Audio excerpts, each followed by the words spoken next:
Sobat Manterdang, selamat morning. Kembali lagi dengan Bang Ramos, sang peracik minuman terhebat di planet Mars. Ya, oke teman-teman, hari ini kita nggak akan ngebahas tentang makanan, tentang minuman, tentang podcast. Enggak, hari ini Bang Ramos pengen ngebahas sesuatu berita yang viral 2-3 hari ke belakang atau mungkin 1 minggu ini teman-teman. Dan ini berita yang akan bakal Bang Ramos bahas, ini berita yang benar-benar nyesek banget. Berita yang benar-benar jujur bikin Bang Ramos perasaannya itu sakit banget ketika mendengar, melihat berita ini di TV, di online, dibaca. Berita yang gimana ya, kok tega ada orang-orang yang bisa seperti ini perlakuannya, dan orang yang kok bisa ada di otaknya itu berpikir melakukan tindakan seperti ini. Gue juga bingung sih, kok bisa ada orang-orang seperti ini. Mungkin teman-teman pengen tahu ceritanya apa. Jadi ini ada 2 cerita teman-teman. Cerita yang pertama adalah seorang pegawai karyawan yang bekerja di KPI, jadi Komisi Penyiaran Indonesia ya, kalau nggak salah kepanjangannya. Orang dewasa ini, dia seorang pria ya, dia itu mengalami pelecehan seksual dan mengalami dibully sama karyawan-karyawan yang sudah duluan ada di sana. Bahkan dia sampai mengirimkan surat ke Bapak Presiden. Dan kalau Bang Ramos baca, kalau nggak salah ya, di media sosial juga, di mana si Bapak ini dia mengalami bullying yang sangat-sangat mengerikan teman-teman. Pertama, dia bertahun-tahun disuruh untuk membayar makan, mentraktir makan teman-temannya dan dipaksa. Kedua, ini yang paling parah, bullying secara seksual teman-teman. Bahkan sampai pernah katanya dia itu celananya itu dipelorotin, dan mohon maaf ya teman-teman, kemaluannya itu biji kemaluannya itu sampai dicoret-coret pakai spidol apa pakai ballpoint gitu kalau nggak salah ya. Itu coba kalian kebayang, ada nggak, masih ada orang-orang yang merasa itu sesuatu yang biasa aja, atau mungkin dia berpikir itu suatu candaan, tapi menurut Bang Ramos itu bukan candaan yang ini ya, yang masuk di akal. Tapi jadi pertanyaan Bang Ramosnya gini, biasanya kalau perusahaan-perusahaan profesional, mereka itu sebelum direkrut, mereka biasa ada tes psikolog gitu loh teman-teman. Kok bisa loh lolos orang-orang yang otak dan perilakunya seperti ini nih, yang menurut gue nggak pantas hidup di dunia gitu loh, yang melakukan tindakan-tindakan yang di luar nalar, yang binatang aja ya, kayaknya nggak seperti itu deh gitu loh. Ini kok manusia bisa seperti itu? Ya mudah-mudahan si bapak ini dia mendapatkan keadilan kalau memang benar ya ceritanya, karena lagi proses hukum. Bahkan yang kalau Bang Ramos baca yang paling nyesek ya, dia sudah melaporkan ke atasan, tapi atasannya cuma pindahin divisi ke dia.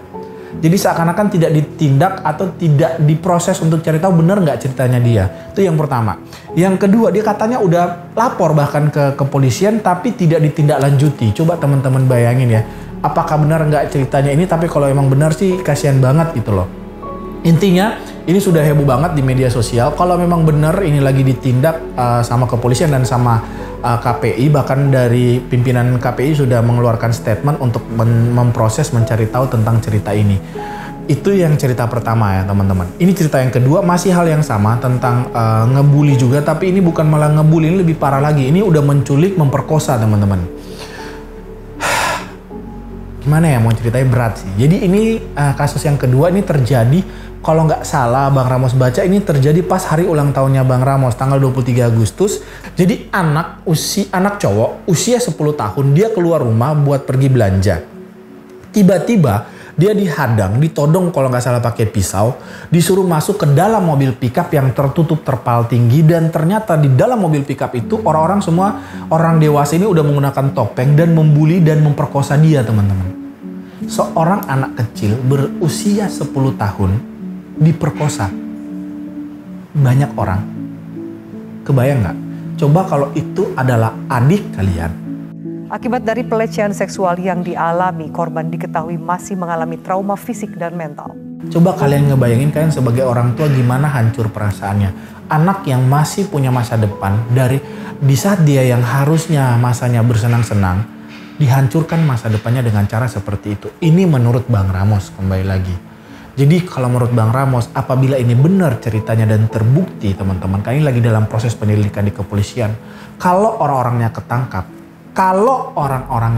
sekali lagi nih, kalau benar orang-orangnya ketangkap, menurut Bang Ramos, orang-orang seperti ini bukan hanya di penjara, Kalau mungkin saya bapaknya ya, saya tembak mati orang-orangnya. Kalau saya. Ya. Tapi kembali lagi, kita negara hukum, harus lewat proses hukum. Tapi kembali lagi teman-teman, kalau saya, mendingan saya potong semua kelamin orang-orang pelaku-pelakunya. Ya. Dan di blow up orang-orangnya, siapa aja nih yang memperkosa ini. Kenapa? Karena orang-orang kayak ini tuh otak dan cara berpikirnya udah lebih binatang dibanding binatang, teman-teman.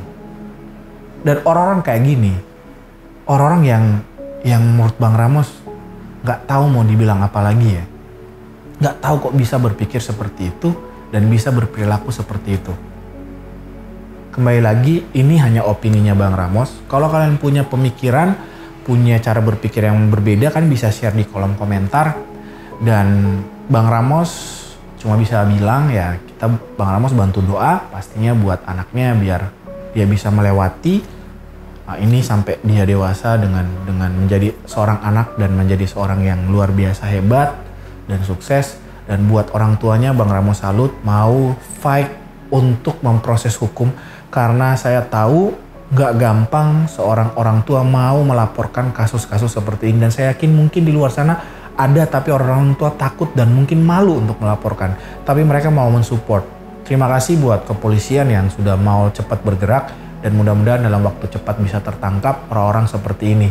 Kembali lagi, ini hanya opininya Bang Ramos, dan mungkin cerita singkat ini bisa menyadarkan saya, menyadarkan Bang Ramos dan teman-teman, ketika kalian bersosialisasi dengan orang, berteman dengan orang, tolonglah berperilaku yang baik, bertutur kata yang baik. Ngerti sih kadang-kadang yang namanya manusia, kita nggak mungkin jauh dari kesalahan, tapi ada batasan-batasan etika tertentu di dalam kita bergaul, bersikap, berpikir, bertindak gitu loh.